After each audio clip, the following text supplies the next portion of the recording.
Hello everyone. सो हमारा जो अगला टॉपिक है वो क्या है? Arithmetic mean. About arithmetic mean. Arithmetic mean क्या होता है? एक तो आपने सुना होगा मीन। मीन क्या होता है भाई? अगर मेरे दो नंबर्स हैं तो उनका मीन क्या होगा? a plus b by two. अगर तीन नंबर्स हैं a b c तो उनका मीन क्या होता है? a plus b plus c by three. अभी अर्थमेटिक मीन क्या है? क्या ये डिफरेंट है ना? तो ये इतना डिफरेंट नहीं है, मोर और लेस ये सिमिलर ही है, बस थोड़ा सा कंसेप्चुअल है। अभी देखते हैं क्या होता है कि आपको दो टर्म्स गिवन होती है, ए और बी, और ए और बी के बीच में मैं एन नंबर्स ऐसे पुट करना चाहता हूँ, है ना?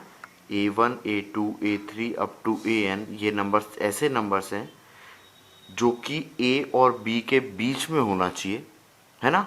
और जिससे क्या हो, ए से बी तक बनने वाली सारी सीरीज क्या हो जाए? एपी में आ जाए। किसमें आ जाए? एपी में। अगर ऐसा हो रहा है तो इसका मतलब ये जो A1 A2 A3 A4 AN है, ये क्या है? अर्थमेटिक मीन है। क्या है ये? Arithmetic mean. इनको बोलते हैं एन अर्थमेटिक मीन्स। ठीक है, ये इसका लॉजिक क्या है ये भी डिस्कस कर लेते हैं। बस सबसे पहले तो आप ये बेसिक चीज़ आप लोग समझ लीजिए कि अगर आपको दो नंबर्स दिए हुए हैं ए एंड बी, कोई भी दो क्वांटिटी दी हुई हैं और इनके बीच में एन क्वांटिटीज़ में अगर इंसर्ट करना चाहता हूँ, A1 A2 A3 up to AN, जिससे कि ये पूरी sequence A1 A2 A3 AN B ये किस में आ जाए? AP में आ जाए, है ना? तो अपन इनको क्या बोल देते हैं? A1 A2 A3 up to AN को क्या बोल देते हैं? Arithmetic mean between A and B। ठीक है, इसका लॉजिक बहुत ही सिंपल है। अगर आप इनका मीन निकालोगे, A1 से AN तक का जब मीन निकालोगे तो वो A और B के मीन के इक्वल ही आएगा। ठीक है ना? तो वो ऐसे ही होता है ना? अभी इसको अपन इसकी प्रॉपर्टीज और धीरे धीरे डिस्कस करते चलते हैं। पहले एक बहुत ही सिंपल सा एग्जांपल लेते हैं, है ना? कि जैसे मान लो मैंने लिखा है 1 3 5 7 9। अब ये कितनी टर्म है? 1 2 3 4 5। ये सारी ए बी में है, सारी ए बी में है ना? अब मैं इसको ए मान लेता हूँ, इसको ए मान लेता हूँ, इसको बी मान लेता हूँ। तो ये जो 3 5 7 है ये क्या है? अर्थमेटिक मीन है, जो कि मैंने इंसर्ट किए हैं 1 और 9 के बीच में। तो ये 3 क्या हो गया? A1। 5 क्या हो गया मेरा? A2। 7 क्या हो गया मेरा? A3। अब इसी तरीके से अगर मैं ऐसा लिख देता 1 2 3 4 5 6 7 8 9, तो 1 हो जाता मेरा A, 9 हो जाता मेरा B, और ये बची हुई टर्म जो बीच की हैं दैट इज 7 टर्म्स 2 3 4 5 6 7 8, ये मेरे क्या हो जाते? अर्थमेटिक मीन, है ना? ऐसा क्यों? क्योंकि ये वाले नंबर, ये पूरी सीक्वेंस क्या बन रही है? मेरी अर्थमेटिक प्रोग्रेशन में। ठीक है, तो अब ये तो हो गया मेरा इसका अंडरस्टैंडिंग पार्ट। अब मैं ये नंबर्स निकालूं कैसे? मान लो उसने बोल दिया मेरे को कि दो नंबर दे दिए 1 और 11, और बोला कि इसमें कुछ नंबर्स आपको इंसर्ट करना है जो कि अर्थमेटिक मीन है ना? मतलब मेरे को 3 अर्थमेटिक मीन या 5 अर्थमेटिक मीन मेरे को इंसर्ट करना है, कैसे करूं? ठीक है, तो ये कैसे करेंगे इसका प्रोसीजर अपन देख लेते हैं, है ना? तो सबसे पहली चीज, अगर ये अर्थमेटिक मीन है तो इसका मतलब क्या होगा? A A1 A2 A3 up to AN और कॉमा बी, ये किस में होना चाहिए? अर्थमेटिक प्रोग्रेशन में होना चाहिए। ये सबसे पहला पॉइंट। अगला पॉइंट, नंबर ऑफ टर्म्स कितनी है? इसकी नंबर ऑफ टर्म्स कितनी है? A1 से लेके AN तक हैं n टर्म्स, और A और B दो एक्स्ट्रा टर्म है, तो that is n plus two terms है। नंबर ऑफ टर्म कितनी है? n plus two. अब इसी का तीसरा point that is initial term. तो इसकी इनिशियल टर्म आपको दिख ही रही होगी, इनिशियल टर्म है इसकी a, है ना? अब कॉमन डिफरेंस, तो कॉमन डिफरेंस में d मान लेता हूँ। ये क्या है मेरा? Common difference. कॉमन डिफरेंस को फिलहाल d मान लेता हूँ, और यही मुझे पता करना है। अगर एक बार मुझे कॉमन डिफरेंस पता लग गया तो इनिशियल टर्म में डी ऐड करो तो A1 मिल जाएगा, इनिशियल टर्म में 2D ऐड करूँ तो ये वाली टर्म मिल जाएगी, इनिशियल टर्म में 3D ऐड करूँ तो ये वाली टर्म मिल जाएगी। समझ में आया ना? ऐसे ही तो होता है, A plus D, A plus 2D, A plus 3D, ऐसे करके ए प्लस एन डी, है ना? सो ऐसा। अब मैं इसको वो लिखता हूँ, मतलब इसको फॉर्मूले के रूप में लिख लेता हूँ कि ए एन टर्म क्या होता है, A plus N minus one into D, ऐसा होता है ना? अब ए एन मतलब कि लास्ट टर्म, आपकी nth टर्म कितनी है, बी, है ना? nth मतलब नंबर ऑफ टर्म है n+2, तो n+2 टर्म क्या है आपकी, बी, इनिशियल टर्म है A, plus number of term है n+2 और फिर -1, और है आपका कॉमन डिफरेंस। तो एक्चुअल में आपको यही निकालना है, कॉमन डिफरेंस ही निकालना है। ये a इधर आया तो ये आया b minus a equal to n+1 into d. तो यहाँ से आपका जो कॉमन डिफरेंस d आया है वो आया है b minus A by n+1। मतलब कि अगर आपको a और b दिया हुआ है और जितनी टर्म निकालना है +1, अगर ये आप कर पा रहे हो, है ना, तो आप कॉमन डिफरेंस निकाल सकते हो, और कॉमन डिफरेंस की वैल्यू पुट करके आप लोग क्या कर सकते हो, ये वाली जो सीक्वेंस है ये पूरी निकाल सकते हो, ये पूरी ये भी निकाल सकते हो। ठीक है, लेट्स से कोई एक एग्जांपल ले लेता हूँ मैं, जैसे कि वो बोल रहा है कि 1 और 11 के बीच में कितनी अर्थमेटिक मीन इंसर्ट करना है। मान लो 3 arithmetic mean, 3 arithmetic mean insert करो, है ना? 1 और 11 के बीच में 3 अर्थमेटिक मीन आप इंसर्ट करो। ठीक है, तो आप कैसे करोगे, है ना? तो सबसे पहले तो अपन फॉर्मूला देख लेते हैं। अपना कॉमन डिफरेंस का फॉर्मूला है, that is b minus a divide by n+1। आपको कॉमन डिफरेंस पता करना है। अभी b क्या है 11, a कितना है 1, 11 माइनस 1, है ना? और 3 अर्थमेटिक मीन है, तो n की वैल्यू क्या है 3, तो 3 + 1। ठीक है, ध्यान रखना ये 3 अर्थमेटिक मीन है। आप ये सोचना कि ये 3 तो n+2 3 था, n+2 3 नहीं था, total number of term n+2 थी, अर्थमेटिक मीन तो n ही थे मेरे। ठीक है ना? तो वैसे ही 3 अर्थमेटिक मीन है तो यहाँ पे 3 ही पुट करोगे। 3 + 1 कितना हुआ 4, तो 10/4, 10/4 होता है मेरा 2.5।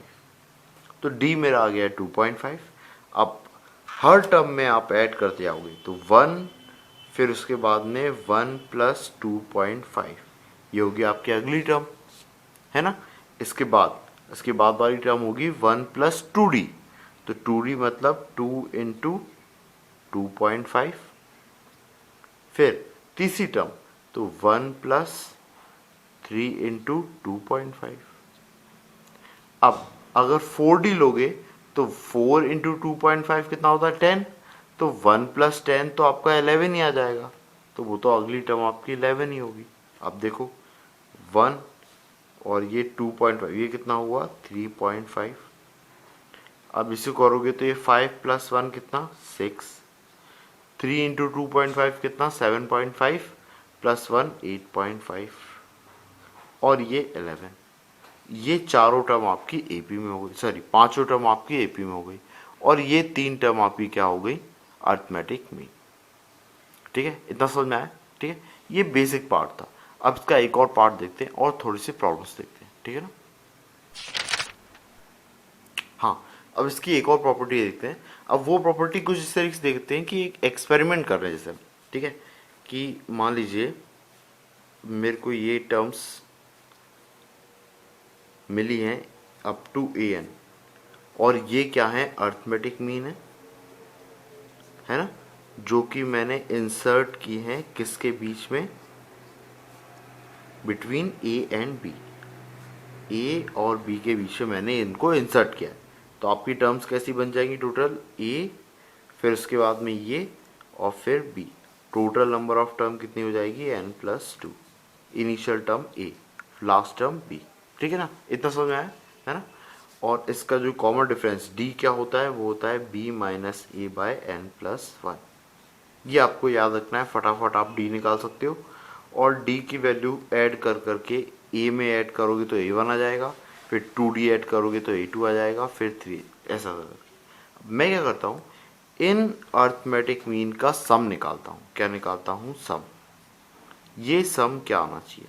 तो ये सम क्या आएगा मेरा, एस अगर मैं सम निकालूं तो ये सम क्या आना चाहिए, n/2, number of term n है तो n/2, उसके बाद initial term plus last term a1 plus an, ये आना चाहिए।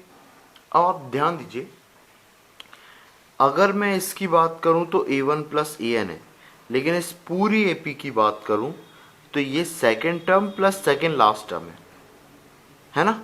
अब मेरे को एक चीज़ पता है कि first term plus last term equal to second term plus second last term, ये सेकेंड टर्म है और ये सेकेंड लास्ट टर्म है, equal to third term plus third last term equal to fourth term plus fourth last term. ऐसे करके ये उत्तर रहेगा, है ना, ये होगा। तो डेफिनेटली a1 प्लस an को मैं a प्लस बी से रिप्लेस कर सकता हूँ, है ना। तो यही सम मेरा क्या हो जाएगा, n/2 a प्लस बी आ जाएगा इसकी जगह पे, है ना।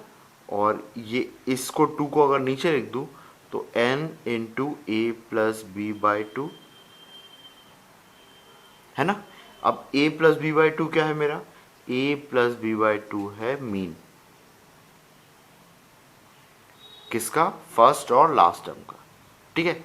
तो मैं इसी चीज को क्या बोल सकता हूँ कि मैं जो सम निकालना चाह रहा हूँ, अर्थमेटिक मीन का सम, वो कितना होता है, n times arithmetic mean of first term and last term, या फिर arithmetic mean of second and second last term, third and third last term, ठीक है। इस तरीके से बोल सकता हूँ मैं, है ना। ये एक प्रॉपर्टी है कि सम ऑफ अर्थमेटिक मीन वो किसके इक्वल होता है, sum of arithmetic mean first term और लास्ट टर्म के मीन के इक्वल होता है ना। या फिर a1 प्लस an/2 के इक्वल होता है, या a2 plus an-1/2 into n के इक्वल, n टाइम्स, ठीक है। ये आपको ध्यान में रखना है, ठीक है। ये एक इंपॉर्टेंट प्रॉपर्टी है, ये किसी के प्रूफ करने के इसमें आपको हेल्प कर सकती है, ठीक है ना। ठीक है, अब कुछ प्रॉब्लम्स देखते हैं इसके लिए। हाँ, तो ये हमारा प्रॉब्लम बहुत ही सिंपल प्रॉब्लम है। आपको क्या करना है, 3 अर्थमेटिक मीन इंसर्ट करना है 3 और 19 के बीच में। मतलब ये ऐसा कुछ है, 3 और 19 और आपकी 3 टर्म्स है। अब ये 3 टर्म्स निकालने के लिए सबसे पहले आपको क्या निकालना है, कॉमन डिफरेंस, है ना। अब ये 3 में अगर आपने d ऐड किया तो आपको क्या मिल जाएगा, a1, है ना। 3 प्लस 2d किया तो आपको मिल जाएगा a2, और 3 प्लस 3d किया तो आपको मिल जाएगा a3। बस इतना सा काम करना है। तो आपको क्या फाइंड करना है, सिर्फ d। अब d का फॉर्मूला अपन ने पढ़ा था, d का फॉर्मूला था b माइनस ए बाय एन प्लस 1, है ना। b क्या था, फाइनल टर्म, a था इनिशियल टर्म। फाइनल टर्म क्या है 19 माइनस इनिशियल टर्म क्या है 3, और डिवाइड बाय n कितना है, 3 नंबर इंसर्ट करना है तो 3 प्लस 1, ये कितना हो गया 4, और 19 में से 3 गए तो 16, 16 डिवाइड बाय 4 मतलब कि 4। तो सिंपल है, आपकी जो टर्म बन जाएंगी ये बन जाएगी 3 plus 4, 3 plus 2 into 4 that is 8, और 3 प्लस 3 इंटू 4 दैट इज 12। ये बन जाएगा 7, ये बन जाएगा 11, और ये बन जाएगा 15। तो आपकी जो AP बन रही है वो ऐसी बन रही है 3, 7, 11, 15 और 19। ये 3 आपके अर्थमेटिक मीन्स है जो आपको इंसर्ट करना है, ठीक है। ये बहुत सिंपल प्रॉब्लम था, थोड़ा सा लेवल बढ़ाते हैं। हाँ, नेक्स्ट जो प्रॉब्लम है वो क्या है, if 11 arithmetic means are inserted between 28 and 10, है ना, then find the number of integrals m, मतलब इंटीजर वैल्यूज। मतलब डेफिनेटली इसमें क्या हो रहा होगा, अगर वो इंटीजर पूछ रहा है मतलब सारे अर्थमेटिक मीन इंटीजर नहीं होंगे। इसका मतलब जो d आएगा ना वो इंटीग्रल नहीं आएगा, इंटीजर नहीं आएगा, ठीक है ना, इंटीग्रल वैल्यू नहीं आएगी। हो सकता है वो क्या आ रही हो, किसी रेशनल नंबर के फॉर्म में आ रही हो, फ्रैक्शन के फॉर्म में आ रही है ना। तो उसी से क्या होगा, मेरी कुछ टर्म मेरी क्या हो जाएंगी, आपके रेशनल नंबर के फॉर्म में हो जाएंगी या फिर फ्रैक्शन के फॉर्म में हो जाएंगी, और कुछ मेरी इंटीग्रल होंगी। तो मुझे इंटीग्रल वैल्यूज बताना है कि कितनी इंटीग्रल वैल्यूज है ना। ठीक है, अब देखो एक और थोड़ा सा ट्विस्ट है इसमें, क्या है जो इनिशियल टर्म है ए वो बड़ा है और फाइनल टर्म है वो छोटा है, मतलब डेफिनेटली कॉमन डिफरेंस नेगेटिव होगा जिससे ये डिक्रीज हो रहा होगा। ये एक ऑब्जर्वेशन है। ठीक है, अब कॉमन डिफरेंस निकालते कैसे हैं। कॉमन डिफरेंस का सिंपल सा फॉर्मूला होता है b माइनस ए बाय एन प्लस वन। ठीक है, b मतलब final term that is 10 minus initial term 28 divide by number of arithmetic means. n क्या है, नंबर ऑफ अर्थमेटिक मीन, तो वो कितनी है 11। तो 11 प्लस 1, अभी ये कितना हो गया, ये नीचे आ गया 12 और ऊपर आया 28 में से 10 गए तो 18 माइनस का 18। अभी 6 से कैंसिल हो रहा है तो -3/2। तो आपका जो डी आया है कॉमन डिफरेंस वो कितना आया, -3/2। तो भैया आपकी जो 11 टर्म बनेगी वो क्या क्या बनेगी वो मैं आपको लिख के बताता हूँ। -3/2 घटाना है, मतलब ये आप मतलब ये ऐड करना है, तो 3/2 घटाना है एक, तो एक्चुअली में ऐसा है। तो एक पहली टर्म तो आपकी 28 है, इसके बाद जो पहली अर्थमेटिक 11 अर्थमेटिक मीन में से जो पहली टर्म होगी वो होगी 28 माइनस 3/2। इसकी अगली वाली टर्म होगी 28 माइनस, है ना, 2 इंटू 3/2। ये माइनस क्यों कर रहा हूँ समझ में आ रहा है ना, ये वाले माइनस साइन के कारण। ऐसे तो प्लस का सिंबल होता है, पर माइनस क्यों कर रहा हूँ, इस माइनस के कारण। फिर अगली वाली ऐसे ही 28 माइनस 3 इंटू 3/2, है ना।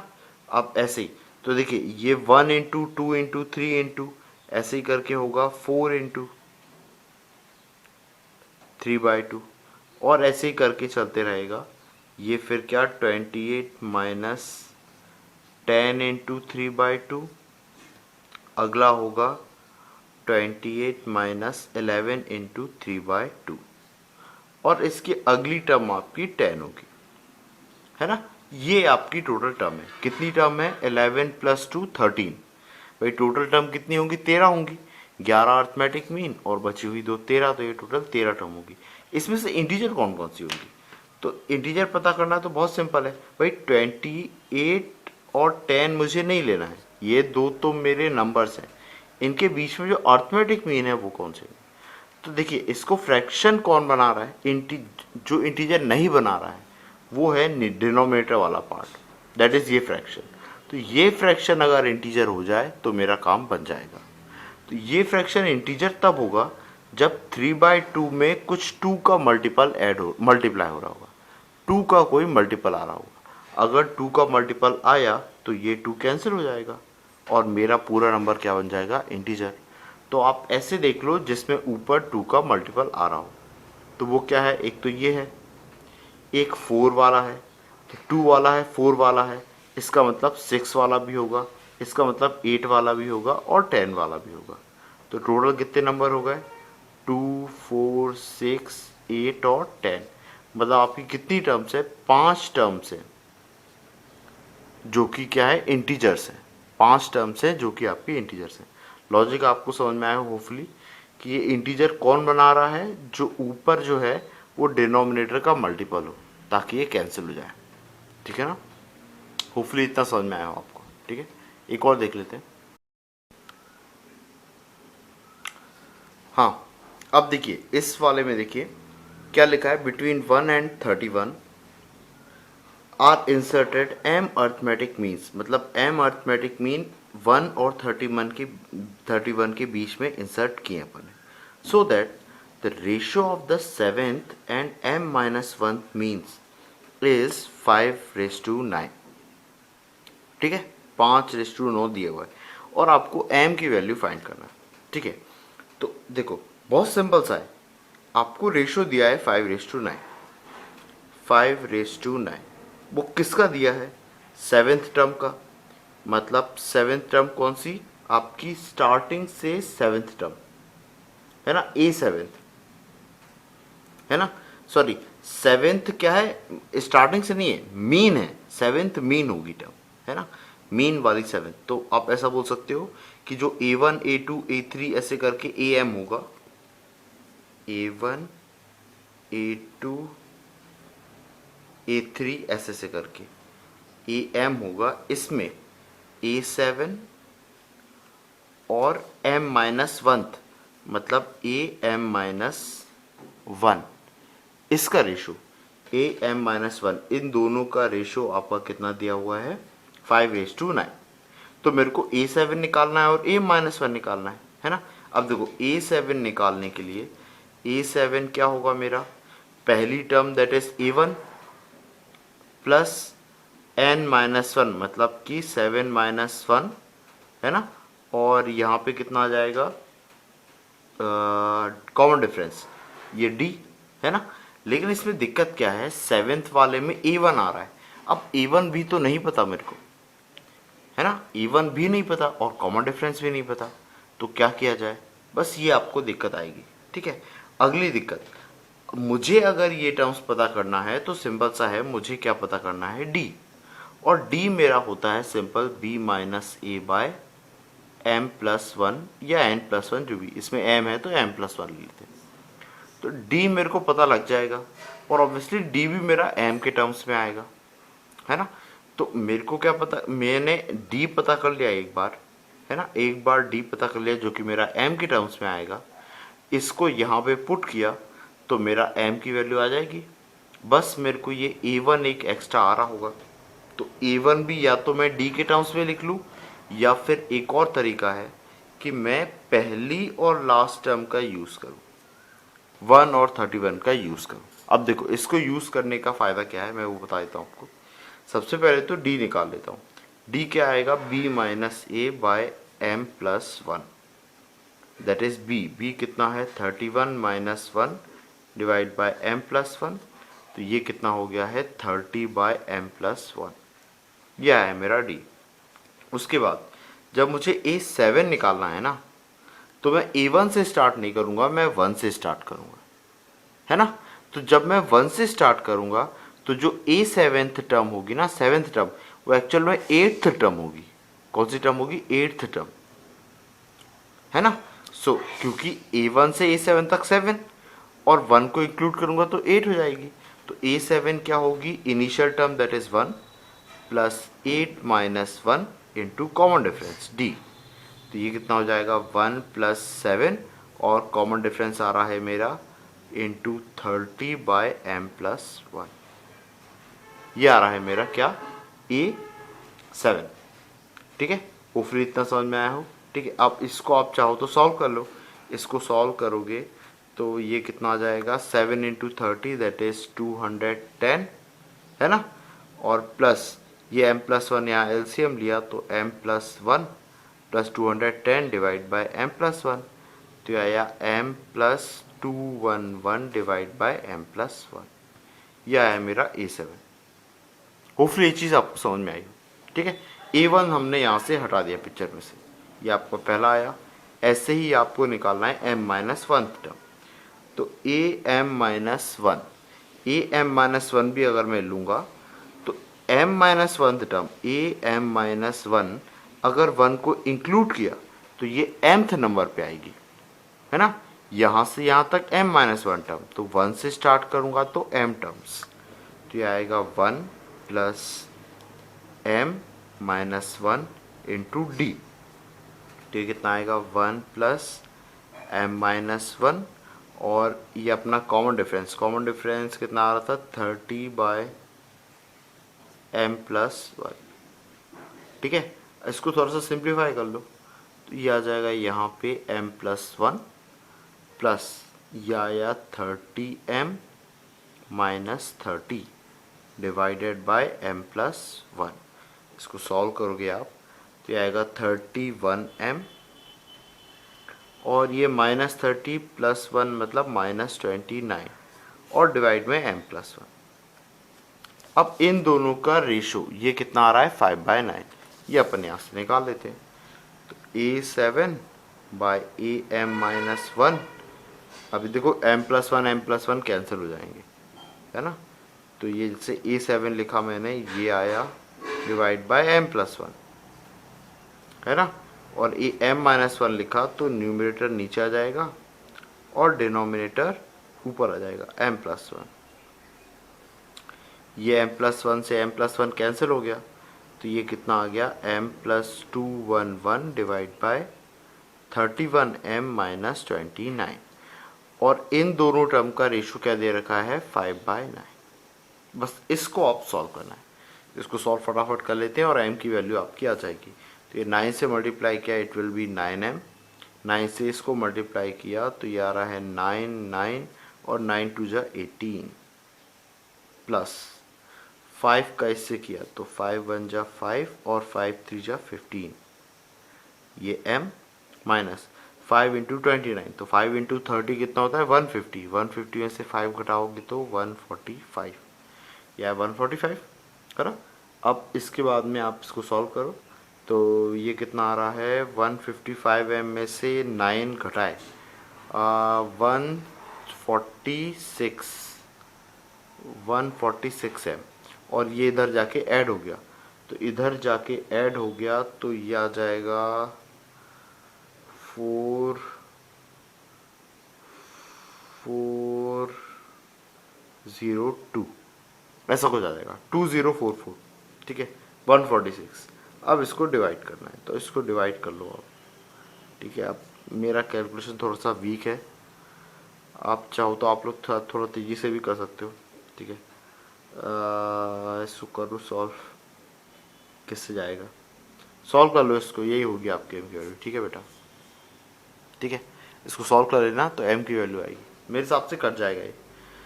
देखो 150 है, 150 होता तो ये कितनी बार जाता, ये 16 या 15 ऐसा कुछ होगा, 16 15 14 ऐसा कुछ होगा, ठीक है। इसका आंसर देख लेना आप लोग, ठीक है, जो भी होगा, ठीक है, ये इसका आंसर होगा। Okay, got it.